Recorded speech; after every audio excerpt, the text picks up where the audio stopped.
And we are back once again with the Think Fitness Life podcast, episode 22. Another special episode. I'm excited to be able to say we have an interview with Kara Crow. And I had the opportunity of getting to work with her at Equinox for a couple years. Those of you just starting to listen to us, we're about exercise, mindset, nutrition, how they all play a role in your longevity. And I'm the host, Matt Gluckman, and we have two brilliant trainers that I had the opportunity of working with as well, along with Kara. And they are Eric Menchie and Mike Urso over there in Boston. Are you with me today, fellas? Present, yes. Love it. Love it. I hear some energy out there, too. We got to keep up. Maybe you guys 2 hours behind are... us. Yeah. I was just gonna say, maybe you guys should be getting ready for bed, if not getting hyped up Shortly. Yeah, right. So yeah, before we get into the interview with Kara, did we have any news that we wanted to discuss? Yes. I'm all about stats, so I found some stats online, and it said only 23% of Americans are meeting the daily physical activity standard in the United States, and I'm not very proud of that percentage number.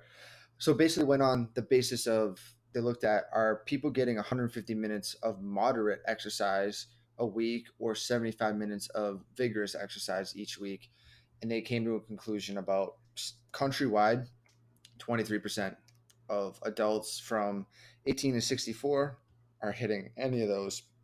And a lot of times the people that were hitting those were manual workers, so like factory workers, farmers, anyone who has to move around constantly each day, which is like, that's terrible. And what 23%. And what's sad is that's based on a survey, because I can tell you right now, like, if I ask my dad, like, hey, did you get enough exercise this week? He'd be like, yeah, definitely. And I'm like, no, you didn't. I know for a fact you didn't. And he's like, no, I was outside. Like, I was working. I was doing stuff in the yard. I was sweating a little bit. I'm like, yeah, but I don't think you got enough exercise this week. You know what I mean? So it's funny that 23% is so low, but it's just based off a survey. I guarantee that those numbers would technically be lower. Yeah, this reminds me of a study, or that I saw. I think it came out maybe a year or so ago, and we may even have talked about this recently. But they used the same weekly exercise barometer of 150 minutes per week of moderate exercise. So that what does that break out to, like 30 minutes a day for 5 days?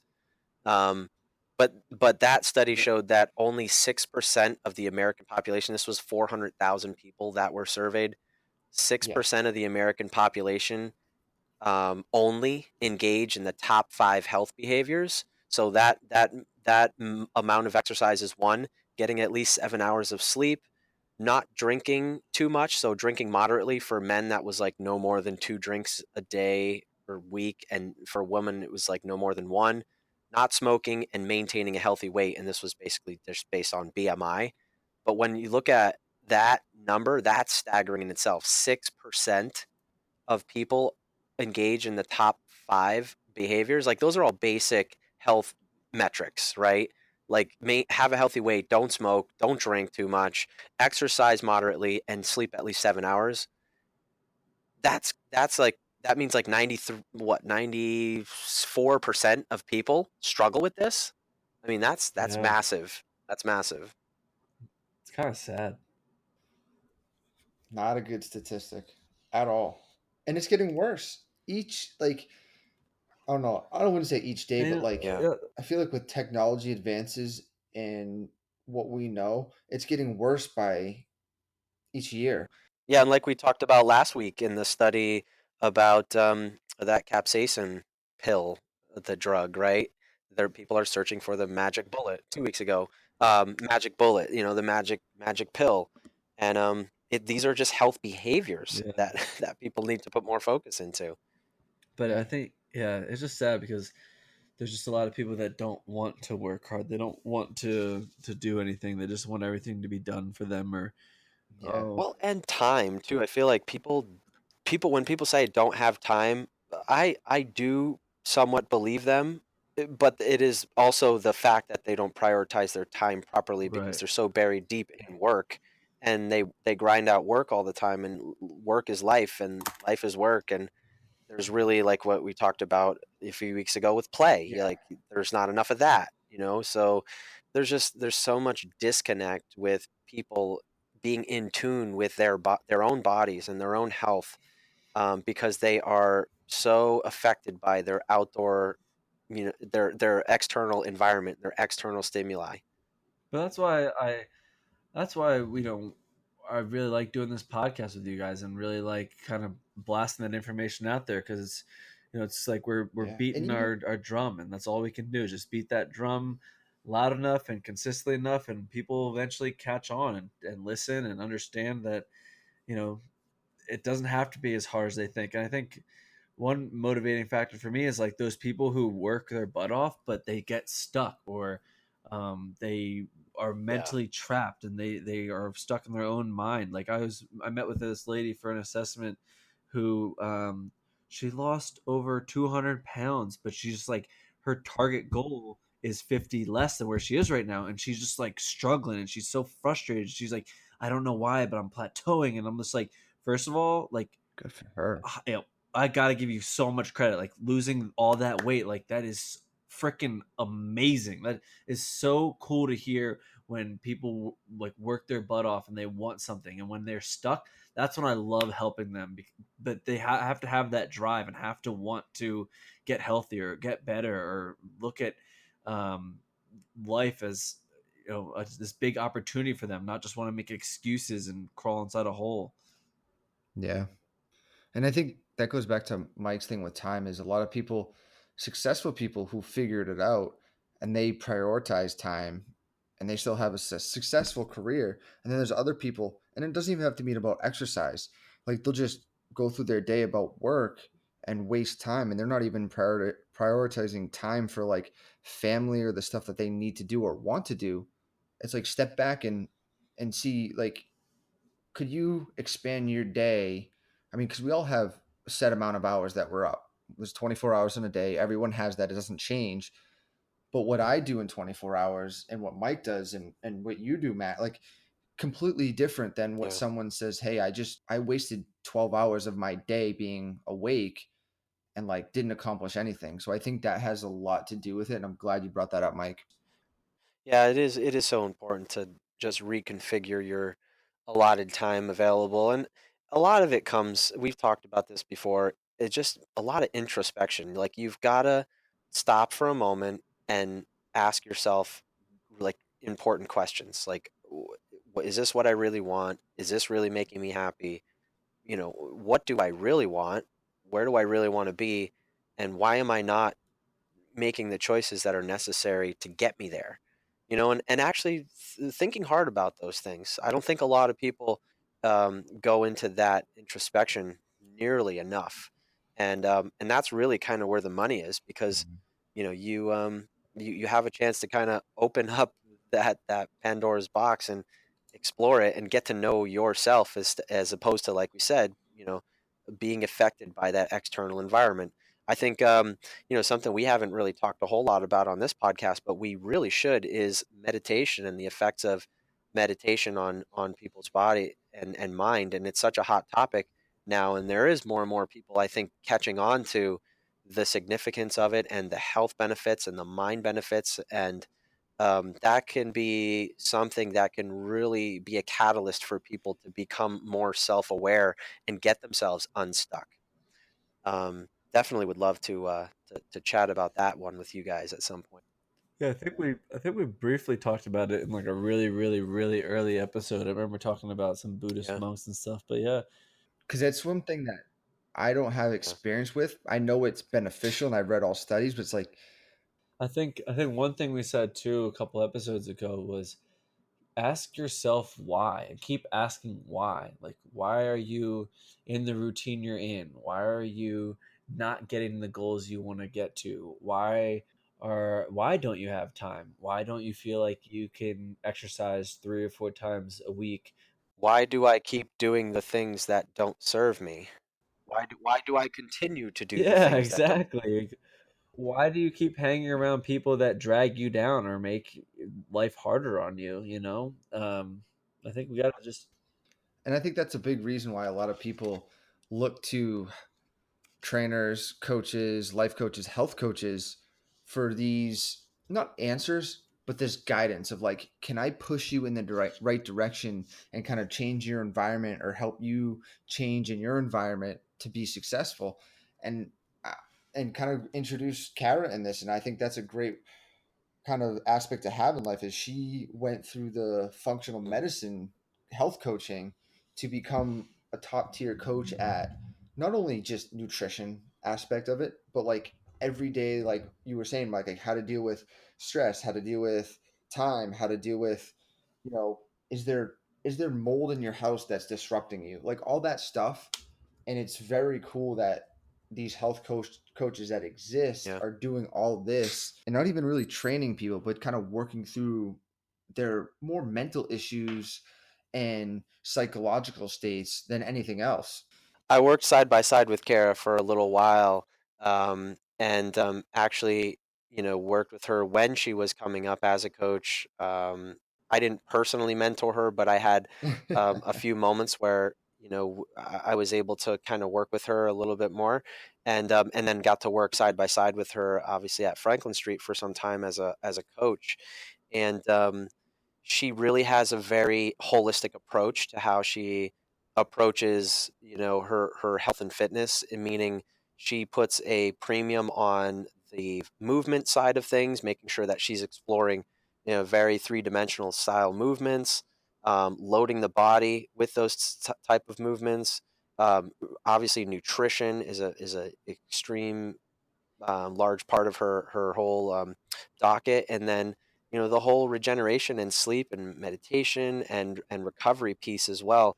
She really has. I mean, even and I'm sure since I've seen her talk to her, which was well over a year ago, she's probably only gotten better. She is one of those people who is just always hungry for more information and will continue to be a lifelong learner. Those are the type of people you want in your corner and to surround yourself with, because they will push you, and they want to be pushed as well, and that's just the type of person she is. Yeah, and hunger is a great word because the first time I met her, she had just been training for a marathon and she injured her foot or her ankle or something, but she never Yeah, skipped a day. She never skipped a workout. She just kept working on anything she could until that ankle or foot or heel got better. yeah. So I'm excited to have the listeners listen to this interview. And if they have any questions, they can email us at thinkfitnesslife@gmail.com. Click subscribe. New listeners, continuing listeners, we want all your input. Uh, if you can, leave us a review or shoot us an email, and we'll let you get into the interview. We are back to the Think Fitness Life podcast, where we dive into strategies for optimal healthy living through mindset, nutrition, and exercise. With the growing state of research in the medical and nutritional field, we're able to know a lot more about the power of foods in the body and how they keep us healthy and prevent diseases and restore order in the body. And I'm excited today to have a colleague of mine and a good friend of mine on the show who has worked in the fitness industry for about 10 years now, has an exceptional wealth of knowledge when it comes to nutritional sciences. She is a top trainer in the field. She's precision nutrition certified and is a functional medicine health coach. She strives to help people overcome their inner critic in order to live optimally through the weight loss, nutrition, and mindset to create healthy lifestyle changes. And I'm honored and happy to have Kara Crow on the podcast. Welcome, Kara. How are you? Awesome. Thanks, Eric. I'm good. How are you? I'm doing well.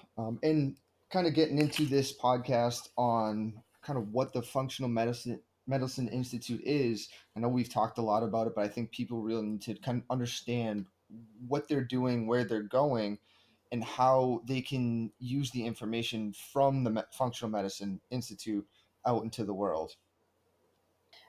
So basically, the functional medicine, before we dive into what the Institute of Functional Medicine is, and then the health coaching program that I'm involved in, which is a collaboration with the Institute for Functional Medicine. Functional medicine is really just root cause disease. So currently in a medical system, we look at disease and we try to correct it with a pill or we try to correct it with a treatment. With functional medicine, we ask, okay, well, why is this disease happening? What's the root cause? What are some lifestyle factors that we might need to change in order to see this disease disappear? So with the Institute for Functional Medicine, it was created in 1991. And basically what they did was they wanted to create a platform, or in other terms, an ecosystem, to provide services, functional medicine related services, products, educational programs, and basically have a platform for what functional medicine is. And one of the things that they realized with patient compliance was that the practitioner, a functional medicine practitioner, and the patient would meet, but then there was not a ton of follow up, because there is a lot of information and it's very difficult to create lifestyle change. And so in an effort to enhance functional medicine and get it out into the world a little bit more, the Institute of Functional Medicine created the Functional Medicine Coaching Academy, which is what I just completed over the last year.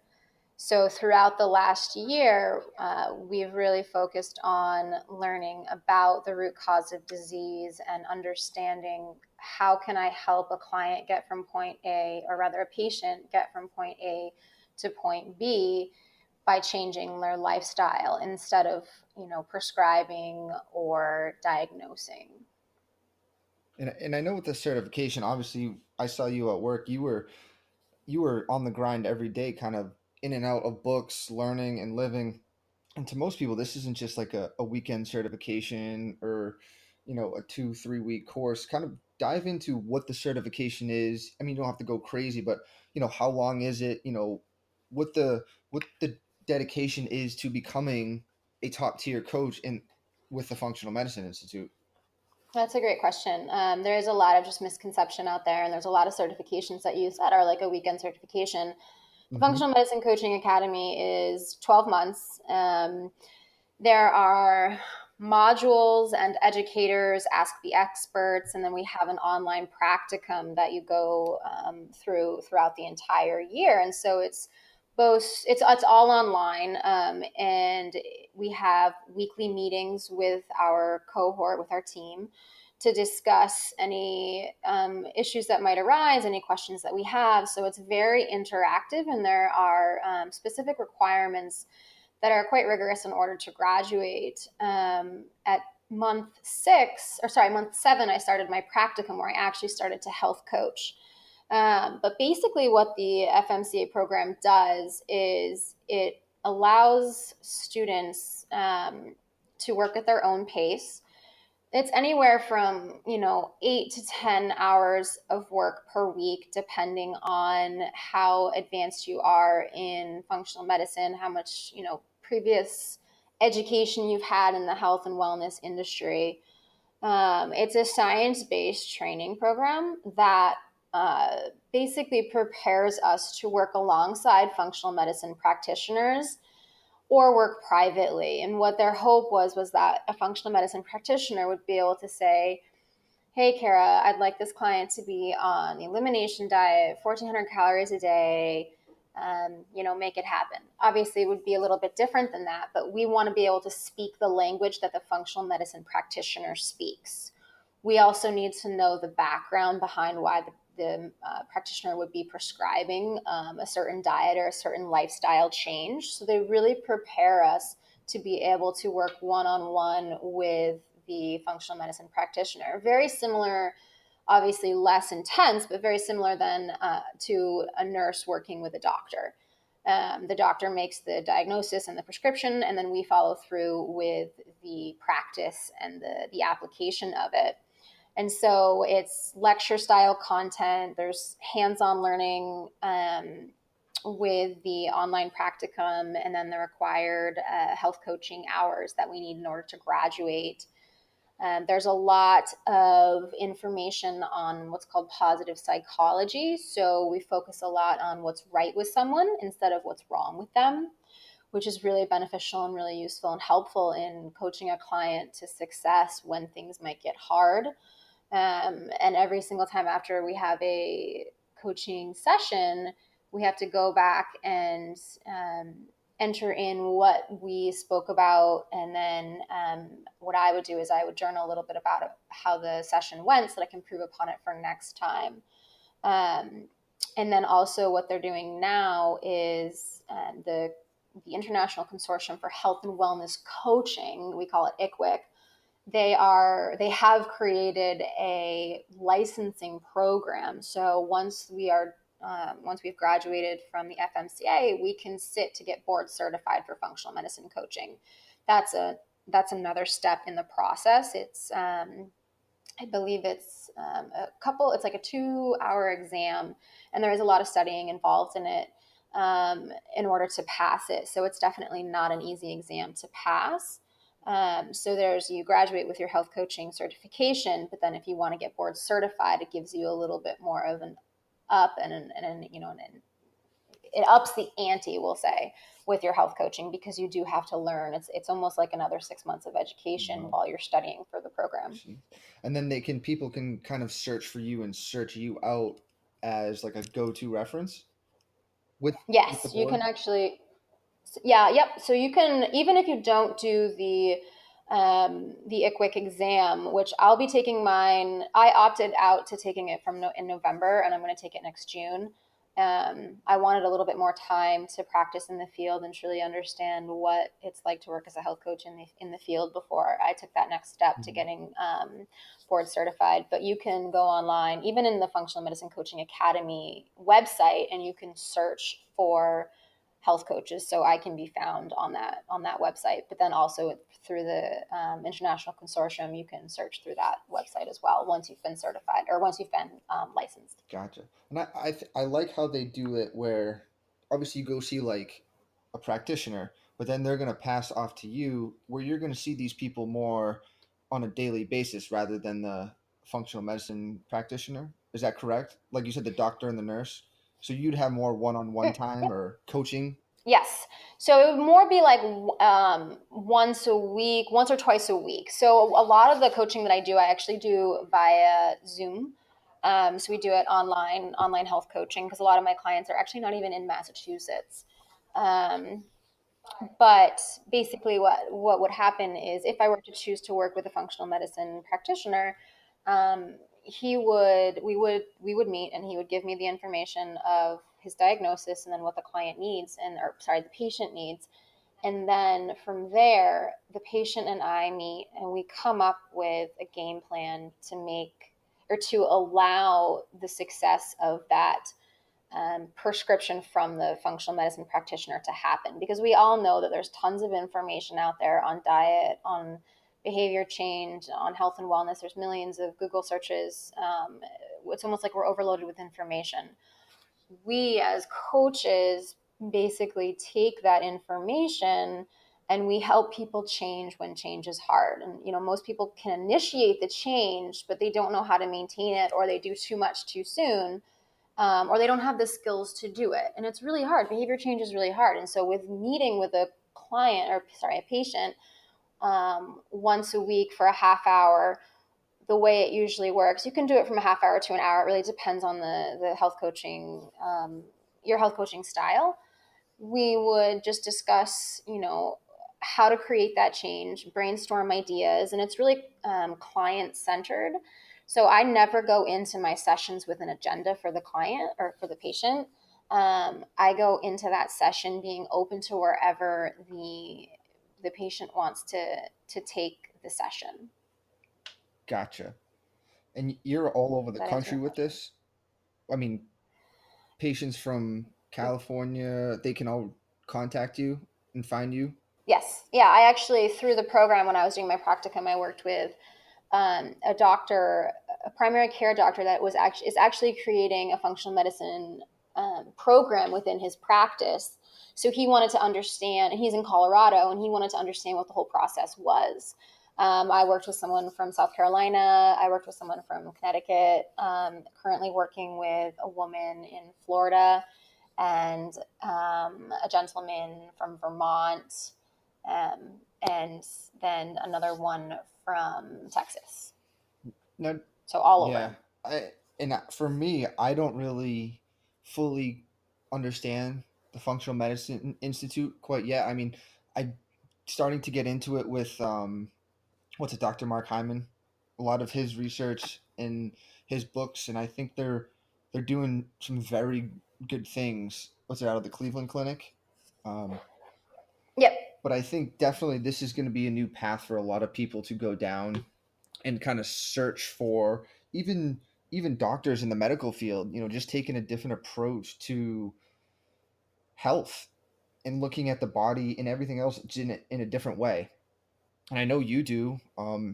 And seeing you from when I first started working with you, that the attention to detail on the nutrition side has just gone tenfold. And then not even the nutrition side, but more like the whole physiology of how the human body works, and especially the brain. Like, what is the biggest thing that drew you to the Functional Medicine Institute before, like, any of us trainers there were even talking about it? You were like down this rabbit hole, already diving in. Definitely a rabbit hole. So the main thing, and I love talking about this because I think it rings true for a lot of people. The main thing for me was that I had, from a very early age, had symptoms symptoms all over the map, like brain fog, fatigue, terrible sleeping issues. Sometimes it would get better, sometimes it would get worse. I had eczema. I felt bloated. I'm 30 years old and I had chronic joint pain to the point where I had to stop working out for like a month or two at one point in time because it was just so bad.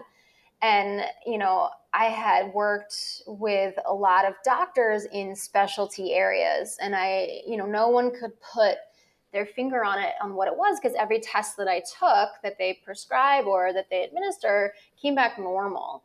And I'm like, this just isn't the way. Like, my reading comprehension was off. And, what the trigger was I was on 5 rounds of antibiotics in 8 months. And within that 8 months, I started having traumatizing nightmares. I had insomnia. My circadian rhythm, which is our body rhythms, was completely out of whack. And because I was only getting about 4 hours of sleep a night, and I would dread going to bed because of the traumatizing nightmares. And I'm like, all right, I'm not doing another sleep study because I've done 3 sleep studies and it was inconclusive. And, at the time, because I wasn't sleeping, um, I had my joint pain basically increased like tenfold. And that's when I really wasn't working out. And it just so happened I was also going through a really grueling education process at Equinox where I work. And, I got to the end of that 8-month period, and it just so happened it was the same time of my antibiotic use.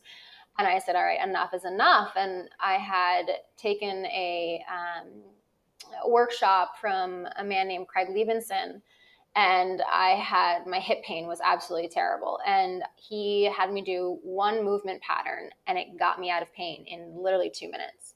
So I said to him, like, okay, where can I find you in Boston? Because he's not from Boston. And so that and landed me in the Back Bay with Tim and Laura Latham at Vega Vitality. They have an office out of that, their Boston Back Bay Health. And I was working with Laura for some pretty severe shoulder pain and hip pain. And I mentioned I wasn't sleeping, like, at all. And so then she said that her husband, Tim, was a functional medicine nutritionist and that I should see him about sleep. It took me, like, talk about behavior change and trying to take the first step towards progress and getting better. It took me 2 months to reach out to him, and he's literally in the same office. So I finally reached out. And when he sent over the questionnaire asking about like mold exposure, dust exposure, and those really stuck out to me because I was living in an apartment that is very old or was very old. And that was definitely a big trigger. It was likely mold toxicity because I had mold in my shower. And no matter how much bleach I used, which then the fumes from the bleach. So it was just a vicious cycle. And he put me on we did some hormone testing, and my hormone testing came back and the lab didn't believe that I had done it right because my levels were so out of whack. So they had me redo it and they came back even worse. So with that, Tim put me on some very specific supplementation to help with my brain function and to help with sleep. And that began my process of functional medicine and really getting into it. And after about a year of working with Tim, And I was still working with Laura for my movement stuff.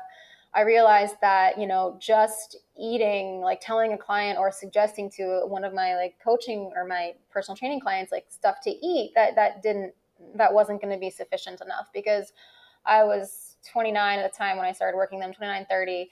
And I was a relatively good eater. I had taken care of my body. I was an athlete growing up, and I ate better than most people, but I was having all of these issues. And I thought to myself, like, this is not the way it needs to be.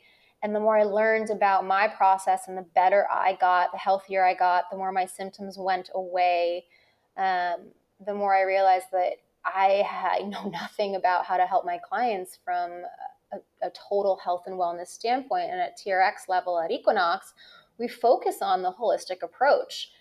But I didn't know enough about what I thought was just going to be nutrition. Turns out it goes way beyond nutrition, and it looks at lifestyle factors like, do you live in a moldy apartment? What's your stress level? Do you have the right digestive enzymes in your stomach? Do you have the right, what combination of bacteria in your stomach? We're made up of more bacteria than we are DNA. Our bacteria drive what we do. And so if I tell a client, okay, you should be eating this food, but they don't have the right enzymes to break down that food, but we don't know that, I could be doing way more harm than good. And so I wanted to truly understand what this functional medicine was all about. And so I asked him what he thought I should do. And he brought me to the Functional Medicine Coaching Academy through the IFM. So that was your aha moment right there, and then you got hooked. Oh, it's And I huge. think Huge. And then I would say about 2 months ago, or 3 months ago, we figured out, like, I was still having funky symptoms. And so we did another round of testing of different types of testing, mainly a urine sample. And we found out I had gut dysbiosis, which is basically an imbalance of gut bacteria. So he put me on a pretty aggressive treatment to kill the bacteria. And then there was 1 week after 2 months of treatment where I got very ill because my body was essentially flushing out all the toxins that had been treated. And then from that point on, it was like, wow, night and day difference. Like, my life has returned to my body. I think you're spot on. And with the whole, and we've talked about on the show before, is like the environment around us. I mean, we're taking care of ourselves as an organism, but we're not even looking to, what we're sleeping on, how we're sleeping on, what air quality environment we're kind of around. And I can remember when you were going through this, and it was, it kind of made me step back. Look, am I looking too narrow down a road of just exercise and nutrition rather than, there's a bigger picture and there's more stuff going on than just, you know, eating the right foods.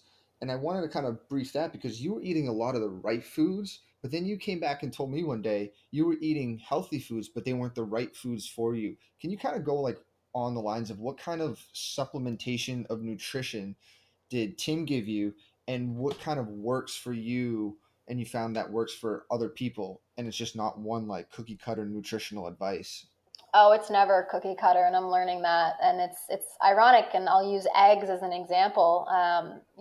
Eggs are a powerhouse source of food, and there's a lot of omega fatty acids. There's protein and a lot of brain benefits to eggs. But I recently found out that they cause an immune response in my body, which that's another conversation for another time. But every time I were to eat eggs, what would happen is my body had at some point in time basically attached a danger signal to that we'll say amino acid makeup, or like a code. So if you think of food as code, the eggs and egg whites come in as code. My body has tagged that code as harmful, so my body will mount an inflammatory response to that food. So it's like I was eating eggs every morning and feeling nauseous after. And I'm like, oh, it's probably because of something else. Or maybe it wasn't, maybe I didn't feel nauseous every time, but I would feel nauseous maybe every fifth time. And I never would have known it was eggs until we did one of our testing protocols.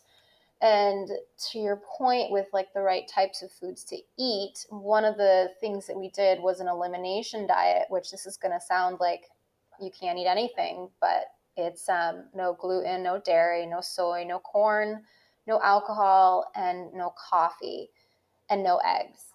And then after, I think I was on that for a month and a half, you start to reintroduce foods into your body. And I was severely reactive to dairy, yogurt, which I used to love.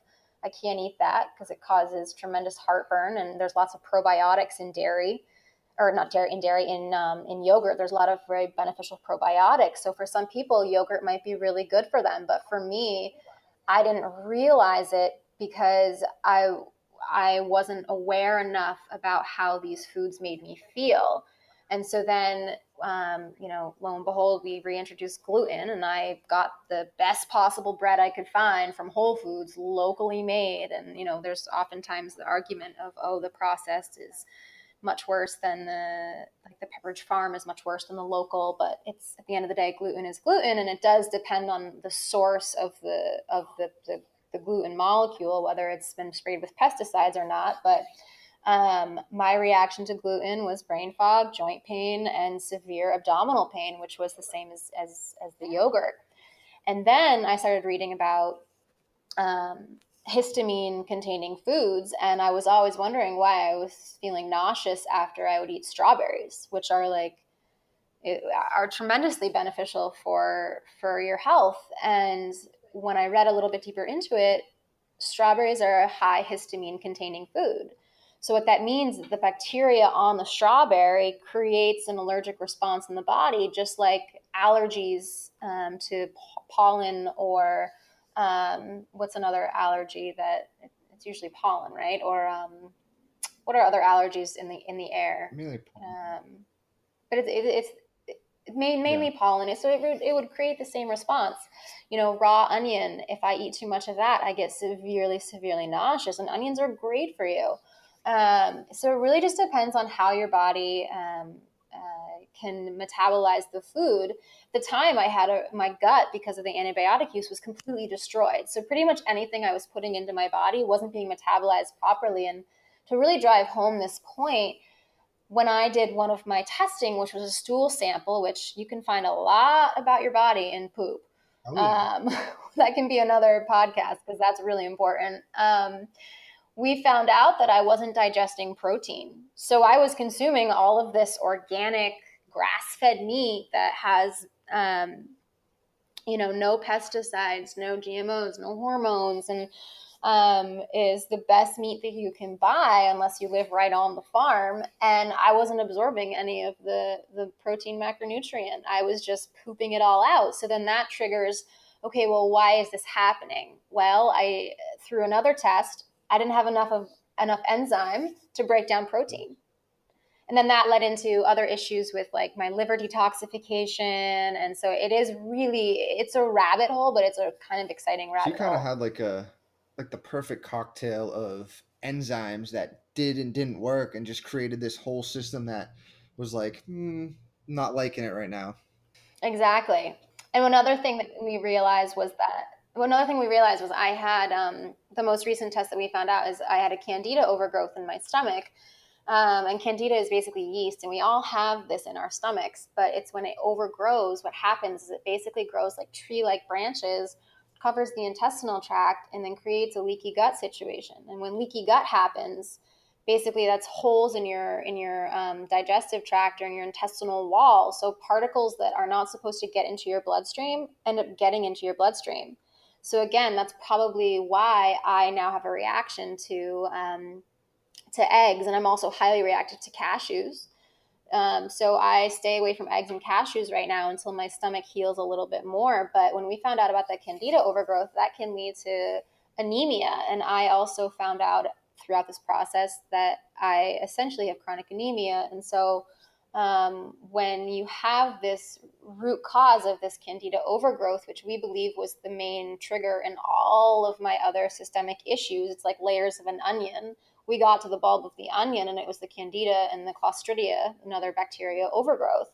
So the foods I was eating, it didn't matter what supplements I was taking, what foods I was eating, it does matter, but only to a certain point, because the candida overgrowth got so bad that I was experiencing gum bleeding, and I was continuing to experience joint pain, and my stools still weren't what they should have been. Once we treated that, everything cleared up. So a lot of it would, without this testing, you wouldn't figure it out, but you knew something was wrong for the symptoms. And kind of for people listening, what do you think are major symptoms that are present in the body, in the brain, kind of overall feel that kind of are like skim the surface and kind of tell people, hey, you might have a gut issue here rather than just something else? That's a I great know there's a question. lot, but just what kind of like the main Yeah. ones you tend to see in your line and your field? The big ones are if you feel bloated after you eat, if you eat and you get tired right after, then there is any skin issues you might have. So for me, I get severe eczema on my right hand when my stomach is out of balance. That's like the number one trigger for me. And then, so like if you have rosacea or eczema is a huge one. Then there is joint pain, chronic pain in general. The feeling of just being generally bloated. Brain fog is huge. It's one of those things that's really hard to describe, but most people do have it. Fatigue, chronic fatigue, if you're getting a good night's sleep, but you're still really tired. Sleep issues, if you're not sleeping well, if you have trouble falling asleep and staying asleep. And then, let's see, what else? Memory. If you can't remember things that you used to be able to remember, or you're finding that you're forgetting where you place things, your reading comprehension might be a little bit worse. You read something and you don't remember what you read. Those are all signs that something could be off in the stomach and in the gut and in your just general well-being. Yeah, now we're well, they figured this out thousands of years ago. I think was it Socrates said that all illness stems from the gut, and I know we've talked about how big the gut plays in our environment or in our organism, that it's basically controlling everything we do. And I think there's a strong argument where you say that the gut can control the brain, and I know the brain's like, hey, that's like the powerhouse. That's like the person you go to see who's got authority. But I don't know, you could argue that the gut has greater pull. And I think this is where science is now going, is the gut's more important than we actually think it is. And with this whole leaky gut, is it syndrome, or is it, It's just and all leaky gut, the, yeah. what are the You other can ones, just like the irritable bowel diseases or just illnesses that can stem from issues in the gut? I think that's a major issue nowadays in society, especially with what we're eating. Oh yeah, a big one. And there's like two more things that I didn't mention.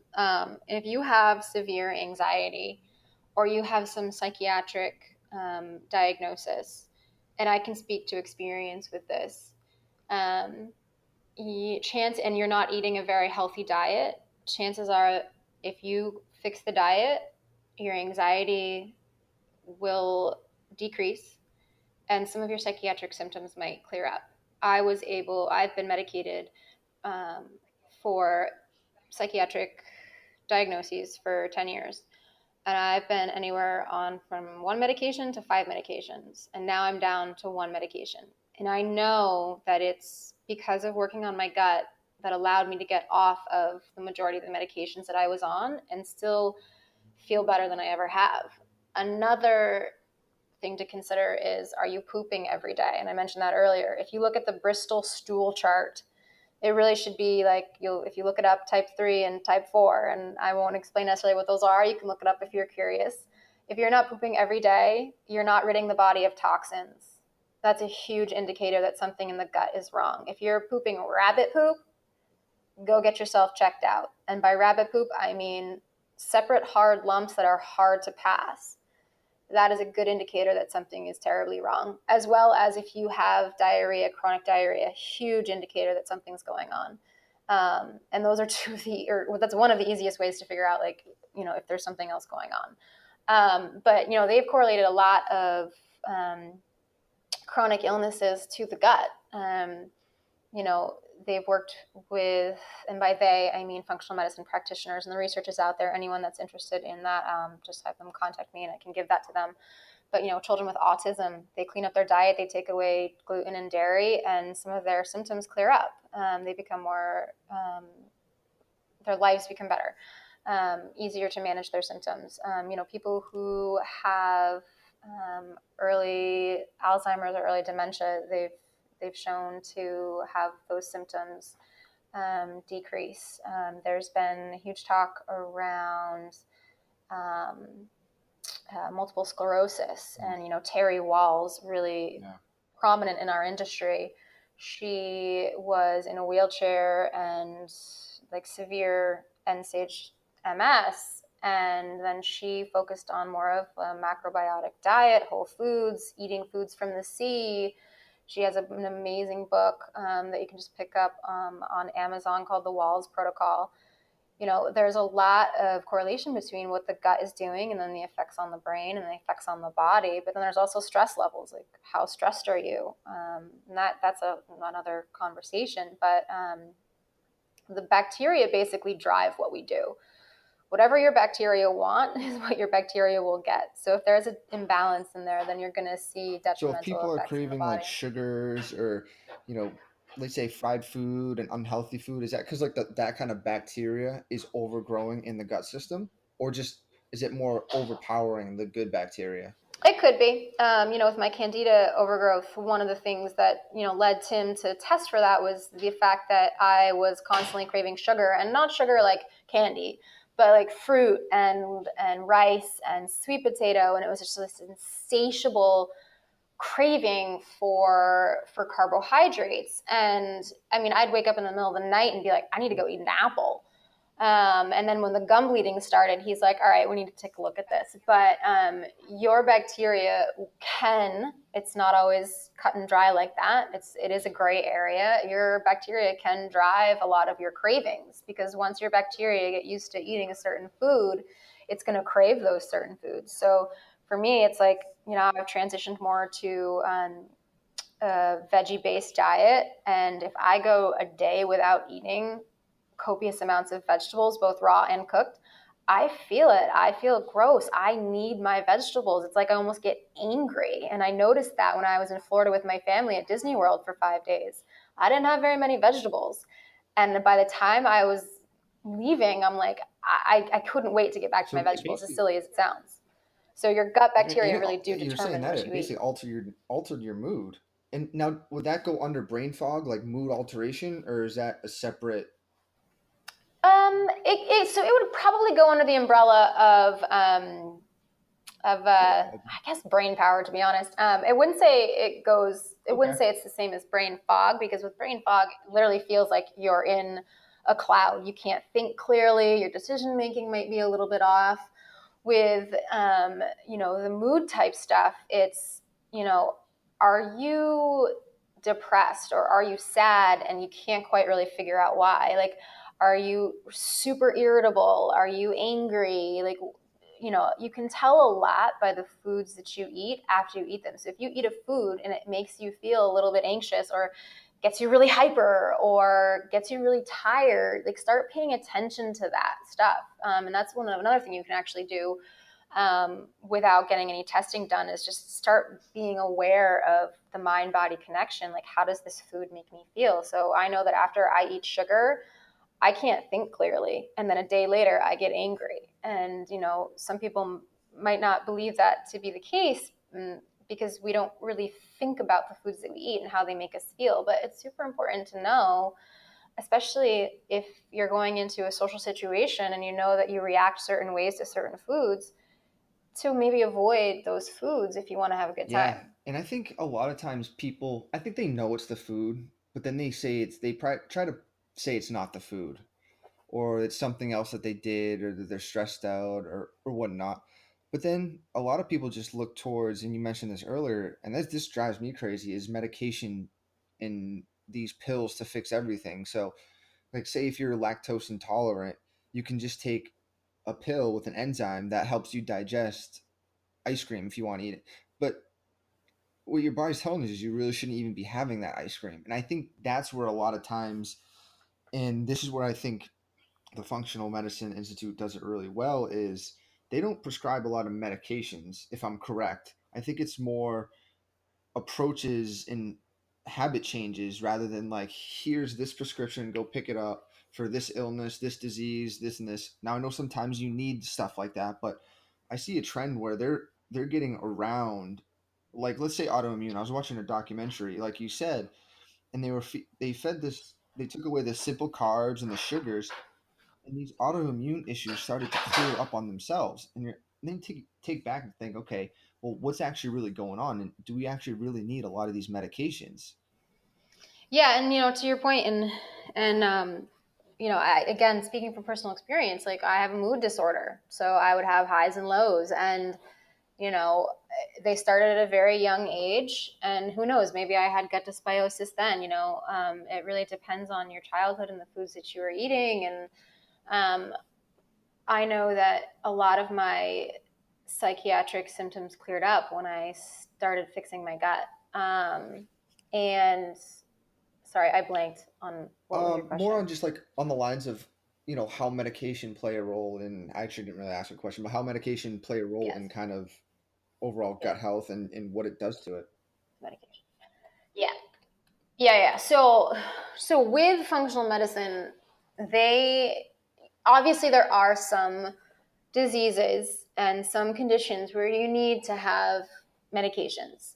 But what I've found is that when you get on a medication, there's usually a side effect that you need another medication for, unfortunately. And so with functional medicine, like as a health coach, I can't like diagnose and prescribe. What I do is I focus on what are some lifestyle changes that you might want to make. And the hardest lifestyle changes to make are around food because people associate a good time with food. The problem with that is if you're not eating the right foods, you might end up on medications because there's an imbalance in the body. And so functional medicine looks to put you on supplements such as simple supplements like a vitamin C or a magnesium, and I'm not going to get too into that because there are a lot of supplements that if I said them, it would mean nothing to people. But they do testing, so a lot of the testing, like stool samples or even blood tests, to figure out like where are you deficient, and then they will prescribe. The functional medicine practitioner will prescribe supplementation to help bring the body back up to speed. So for me, I was on liver support for a while because I had one phase of my liver detoxification was out of balance, and so I wasn't clearing toxins from my body. So if I have this plethora of toxicity in my body, and then I'm diagnosed with a psychiatric condition, there's the question of, okay, could the fact that I have elevated levels of toxins in my body be related to my mood swings, my anxiety, my depression? So then we take a look at, okay, well, let's figure out where we're deficient, what nutrients we might be deficient in. And even if you do eat a lot of vegetables and fruits, I'll tell you that our soil is depleted tremendously of nutrients. So what our parents ate, or even our parents' parents ate, is definitely not as nutritious. So supplementation is something that a lot of people are against, but I am definitely for, if it's the right supplementation, that it's going to allow your body to function the way it's designed to function. So now that my liver function is back up to normal based on this supplement called milk thistle and a couple other supplements that I was on, I am now detoxifying appropriately, so that I was then able, and there might be other reasons for this, but then I'm then able to decrease the medications that I was on. And that's what we find with a lot of people, is we can get them off of medication by looking at the gut and by looking at, okay, well, where might you be deficient, or where might you have too much of something in your body? So it's not always just deficiency, Yeah. it's And excess when as you say well. supplements, for people listening, just it's not like the typical protein powder and dietary supplements we're talking about. Am I correct? It's more on the lines of vitamins and mineral supplements. Yeah, so Got definitely, it. like, not protein powders or anything like that. Like one of the supplements that I was on when I first started with Tim was an adrenal supplement. So it's called Adrenatone. I had what a lot of people would call adrenal fatigue. We know it's much more complex than that, but I needed a supplement that allowed my adrenals to function properly. I also had this brain fog issue. So he put me on it's called Brain Vital supplement, and it has certain nutrients in it and that allow for your brain to function properly. So it goes beyond just like a multivitamin and a vitamin C. There's there's many different types of supplements that people can be put on to allow the body to function appropriately. But these are supplements that you don't just go and buy at like CVS or GNC. These are all companies that are third party tested, small batch tested, so that you know that what you're getting is actually high quality, because there really isn't a ton of regulation in the supplement industry. They are improving their regulations, and there are certain brands that are regulated. But again, that's why we work with a functional medicine practitioner, and that's why I don't I don't prescribe any type of supplementation. I leave that up to the And a lot of doctor times or you the feel functional medicine people, practitioner. some people need supplementation. I think we can all benefit from it. But from what you kind of do, it's more like behavioral changes and like lifestyle changes. Do you feel that drives a bigger Yeah. drive home to a person rather than saying, "Oh, go take this supplement for this dose twice a day and you'll be better"? Well, I wish it was as easy as go take this and you'll be better. What the supplements allow us to do, it's another tool in the toolbox. But I do believe that people resonate a little bit more with the behavior change aspect of it, even though it is a lot harder. Behavior change, that is. If a client comes to me and they're experiencing, many of the symptoms that I've mentioned earlier, my initial thought would be, again, to look at, okay, what foods are they eating, and what's their stress level? Do they ever stop and connect with their body? So it's easy to take a supplement, which surprisingly, once you prescribe them, it's actually it's easy in theory to take a supplement. It's a lot harder in practice. You find that people actually don't even take their supplements. But a lot of the times, the supplementation is just a toolbox to allow you to take the first steps to that behavior change. So if someone is so fatigued that they can't even fathom making a behavior change, whatever that behavior change may be, put them on a type of supplementation that they might be deficient in, like maybe they need more fish oil in their diet, or maybe they need magnesium. And again, I don't know the full chemical reactions of all of these. I'm just naming some supplements that I've been on, and that a lot of my colleagues and classmates have been on. It gives them the ability to take that first step. So people come to me with information, and I provide the the the the journey. I provide the support. I provide the, hey, I've been there too. Let's work together to figure out how to make this behavior change happen. And a lot of the stuff with this positive psychology that I mentioned earlier, what's right with someone, we have them, most of our clients or patients take the via character strengths. So we look at 24 different character strengths, and we look at their top 5, and then we look at their bottom 5, and we use those in our health coaching as well. So health coaching goes way beyond nutrition, and it actually goes more into what are you really good at, and how do we use those strengths to make you Yeah, and I successful like at how you this put that. behavior It's not change. nutrition. So I think a lot of people think nutrition coach, they're just going to tell you what to eat. But this is so far beyond that. You're also kind of guiding them on what to eat and how to eat. But it's more than that. It's a mental battle that people need to get out of their comfort zone and win. And with you and your clients, do you see big changes in like a couple weeks, or is everyone different? What's kind of like right now? What are you kind of seeing out of this kind of approach to coaching rather than strict like, hey, nutritional coaching? Obviously, everyone's really different, but what I've found is that by the time people end up working with a functional medicine health coach or a functional medicine practitioner, is they're really ready for change.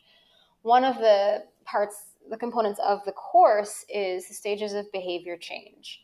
So we have pre-contemplation, contemplation, preparation, action, maintenance, and people fall in a scale, and it's not like a ladder up that behavior change of like you're ready, and then you take the action, and then you do it for X amount of time, and then you're just in maintenance phase. No, people like filter in and out of that, and so by the time they reach like the functional medicine realm, conventional medicine has failed them so much that they're like, I need another approach to this. And I want someone to tell me that my brain fog isn't normal. And I want someone to tell me that my joint pain isn't just part of getting older, and that my memory decline isn't part of getting older, because I don't believe that it is. And so with a lot of clients, behavior change wise, right away, they're ready to make whatever behavior change they might need to make, but it goes so much deeper sometimes than just, okay, eat more vegetables. Does that person know how to shop for vegetables? So oftentimes I find myself going back to the very basics of, do you know what vegetables they eat? Do you know how to cook these vegetables? Do you know what, like, to choose organic, what foods to choose organic, and what foods you can get away with non-organic? So the behavior change really, it depends on the person, depends on their stage of change, but most people by the time I work with them are really ready for change. And so change, the cascade of change starts very quickly. Then it's a matter of maintaining that change, because you're creating new habits, which takes more brain power to create that new habit. And it's really tiring to create new habits and to think about new ways of doing things. And, this is a little bit of an aside, but telling someone that foods that they've always thought were like really healthy for them, or behavior patterns that they thought were healthy for them, might not be, can be really detrimental to someone's ego and really detrimental to their sense of self. A lot of people, they already, like you said, they think they're doing well, and then you tell them they're not. It's kind of like deflating their sales for a second. They're like, well, now I've been doing everything wrong. I don't know anything. But I also think that can be a good teaching point for a lot of people. And that rolls right into my next question is, I guess, is what advice do you have for people who are listening, or people who want to make a change, but they haven't really committed yet? Like, where do you find, or where do you think that they should start with their journey for like healthy living? I think they should start with, well, first of all, what they've been doing hasn't necessarily been wrong. There's just a better way. And I think a lot of the times what we start with, if someone wants to, or is thinking about taking that next step to getting healthy, or their definition of healthy, is ask themselves, what do I want my health for? And what matters most to me? And I find that, with a lot of my clients in their 50s and 60s, they're telling me, like, I can't do the things that I used to be able to do, and it's really bothering me. So I ask them, okay, well, we have this opportunity for change. What matters most to you?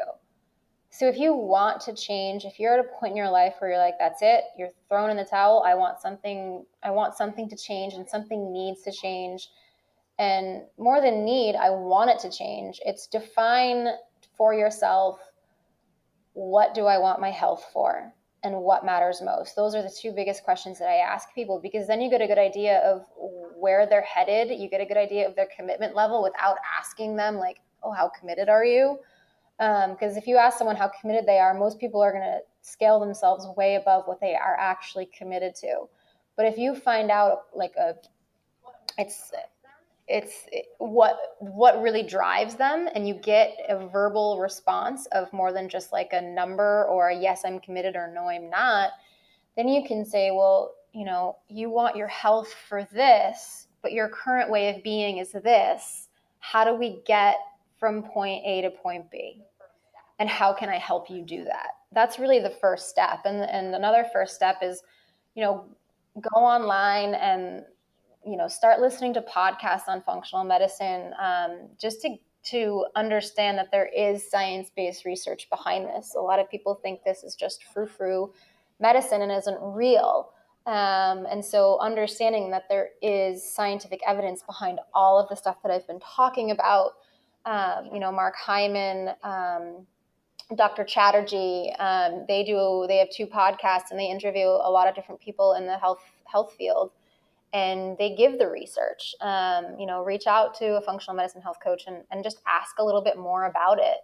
So that's If honestly someone where wants I to would reach out to where I would you, start. where does someone start and go by finding you? I will be able to be found on the Functional Medicine Coaching Academy website, which we can give a link at the end. But I can also be reached by email. It's kcfitness30@gmail.com. But at the end of the month, it will be from the FMCA website. Because if you go on, there's a find a coach page, and the coaches should Gotcha. be And within with that that, with when directory. they find you, do you do a lot of online coaching? Do you do in-person coaching? Is it a little bit of both, depending on where the person is? Yeah, it depends on where the person is. I definitely, most of my coaching is online right now. We have a HIPAA compliant Zoom account that we use. And then if they live in the Massachusetts area or the Boston area and they want to meet in person, I would by all means do in-person coaching, but a lot of it is online right now. And that's what's really great about it, is that I don't have to be even in the same state or even in the same part of the world as the person. Anyone can really contact and reach out and start taking the first steps to gaining their life back. To be honest, a lot of us go through life going through the motions, and we settle for the fact that we're a little bit tired, we're a little bit out of shape, we're a little bit unhappy, and then all of a sudden you get to a point where you're a little bit happier, you're a little bit more rested, you're a little bit more in shape, and all of a sudden things really change for you, and you're better able to be the person that you maybe thought you wanted to be when you were younger. Like, I find a lot of people, this is getting a little deeper for a second, but I asked them what matters most, and a woman the other day said, well, I want to be less stressed. And I said, well, what would that entail? And she said, getting a new job. And I'm like, well, she goes, but I don't know what I would do. And I said, well, what did you want to do when you were younger? She said, I wanted to be a vet. And I was like, that sounds really cool. She goes, I don't want to do that anymore, but what I'd actually really love to do is move to New Hampshire and open up a dog rescue center. But I can't do that because I wouldn't make enough money. And I was like, well, why can't you? So we're often under this perception of I can't because of X, Y, and Z. And after this program and after my own journey with functional medicine, so you might be making a little less money, but how much happier are you going to be doing something you wanted to do when you were younger? Like, for me, I grew up in a very individualized sport, a very selfish sport, ski racing. It's like, it's you, you, you, you, you. I always had this underlying desire to help people. As a personal trainer, I help people, but I knew that there was something more that I wanted to do. I want to help people that are at the point where I was, where I had lost all hope that I would ever feel good again. And I had accepted living suboptimally as the norm, because that's what I was told. Or I was told I had to be put on certain medications for symptoms that I was having. And it was like, next thing you know, I'm on 5 medications. I knew there was something beside that. So looking at my life now, I want to do what I've been wanting to do my entire life, which is continue to help people, but on a deeper level than I have been doing for the last 10 years as a personal trainer. And that's where functional medicine comes in for me. So it's really like getting out of this I can't mentality and into, well, why can't you? The biggest issue a lot of people have is can versus can't. And I think you just nailed it on the head of what people should have as ambitions, and they should go follow it and do what they're passionate about. And I'm totally on board with that.